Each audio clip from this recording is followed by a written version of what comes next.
Greetings. I want to talk with you today about a topic for men around ejaculation, and there's many different thoughts on it around how often should a man ejaculate. And I had a very interesting conversation with a client recently, which is actually about wealth, and but there was a very clear parallel.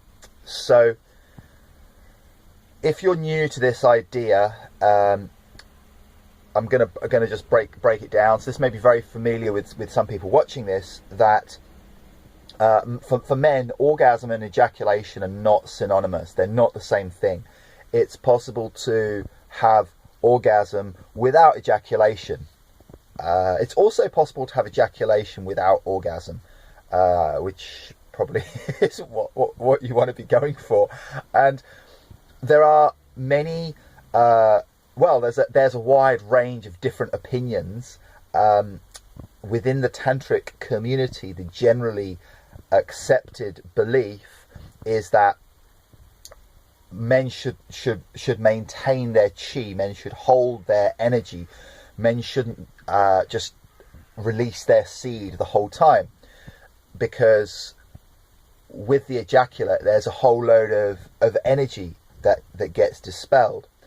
So, you know, if you take it to extremes, if a guy is wanking the whole time, just ejaculating the whole time, he's going to end up depleted, and he's going to end up with low levels of life force and kind of like drained. And there was actually a film I saw once where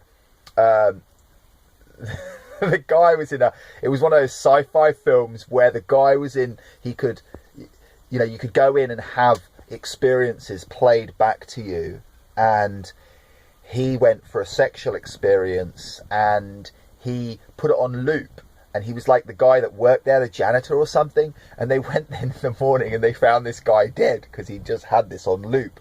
So, you know, every 10 seconds he was like, he had the headset on, and every 10 seconds he was like and obviously just like kept on going till all his life force was gone and he was dead. So that's obviously an extreme example.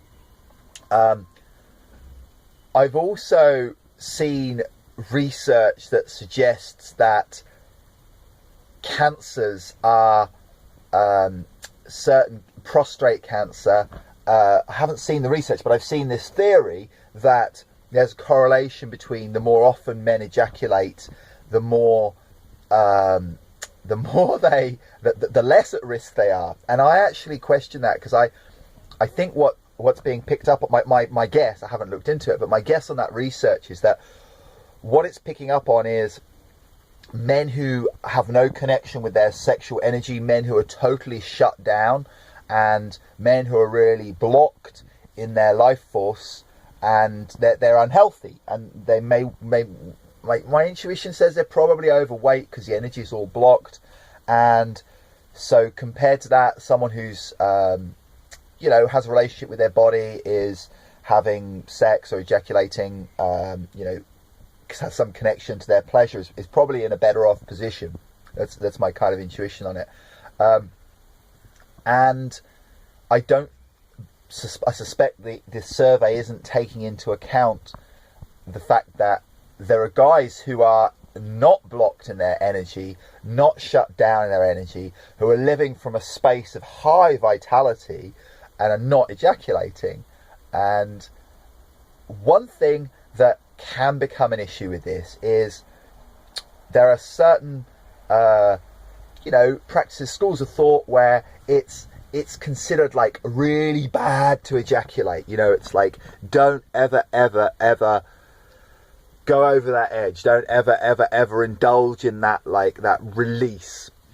And I actually just had an insight this morning where I actually don't think it's about ejaculation or non-ejaculation, because it's possible to attach whole loads of guilt and shame onto that and start being like, oh no, damn, I'm bad because I can't hold my seed, or I'm bad because I masturbated or ejaculated.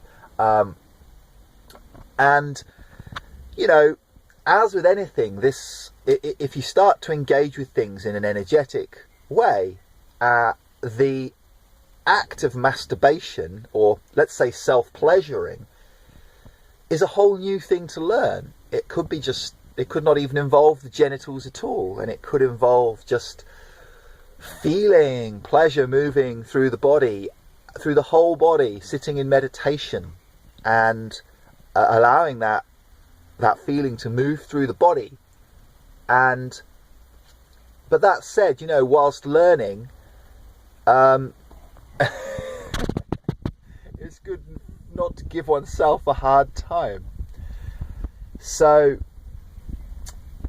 what I realized this morning was that the aim is not about non-ejaculation. The aim is about and you know, this has been it's not my idea, but you know, this isn't me that worked this out, but I'm just sort of getting it for the first time. The aim is actually to learn how to hold energy.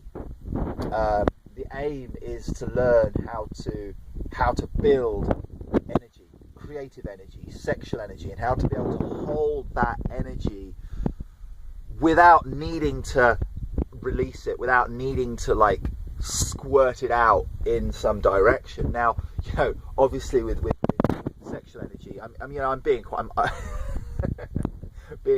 I suppose I need to put a little warning on the front of this video that it's, you know, there's probably people who will be like, and don't want to talk about this topic, but hopefully, you know, if you're watching this far, it's like, yeah, we're talking about energy, and the context it came up in was around, no pun intended, was around wealth.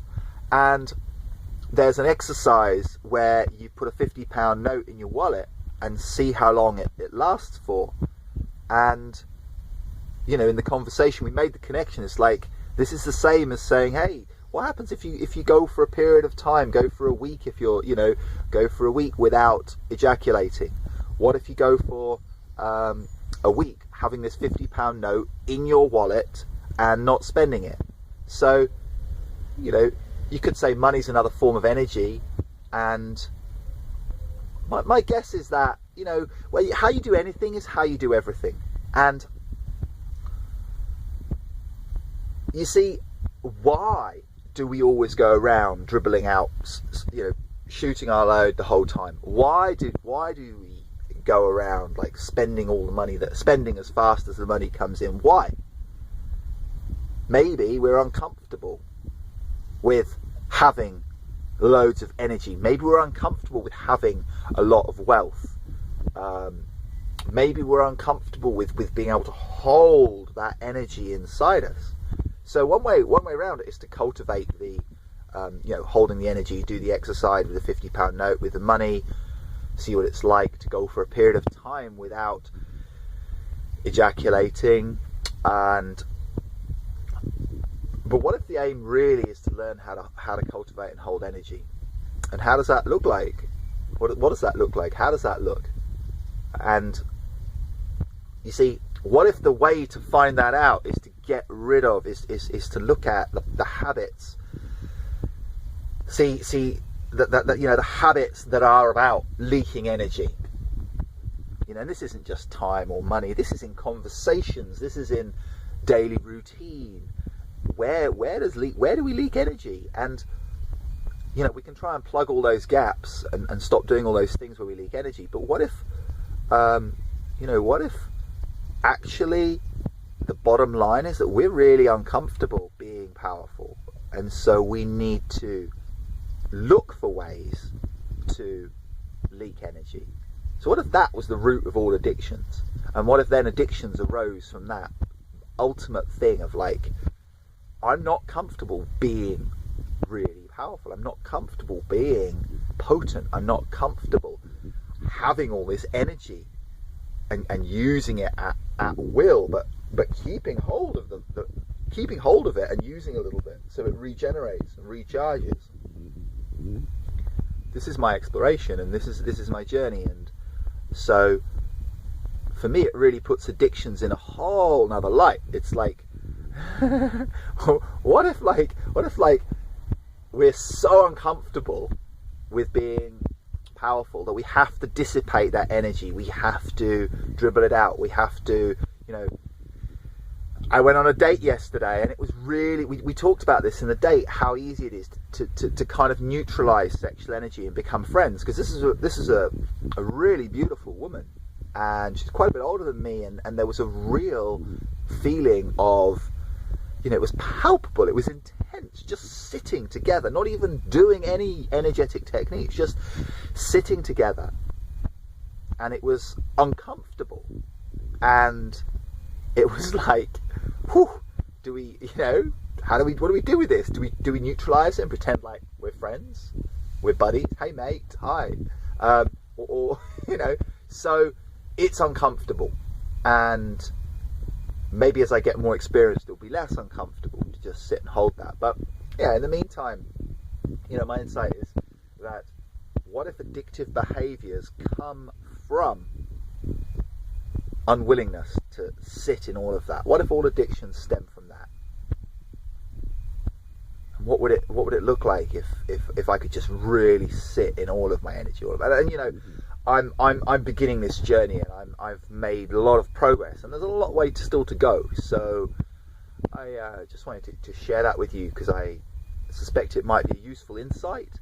And you know, how we do anything is how we do everything. So how we go about our daily life, you know, if we're running around the whole time, like wanting to give out our energy just willy-nilly, you know, it works on a level with money, it works on a level with ejaculation, it works on a level with just the things that you do. And yeah, just curious to know if you get any awareness around that, if that's something that you resonate with, if it's some area that you want to experience some change in, any one of those, whether it's wealth, whether it's how you use your time and energy on a daily basis, whether it's sexual energy, whether it's just your power as a man. I'm curious. Is this something that you want to change your reality around? Is this something that you want to shift with?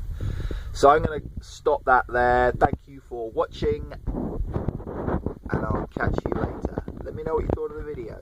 Ciao.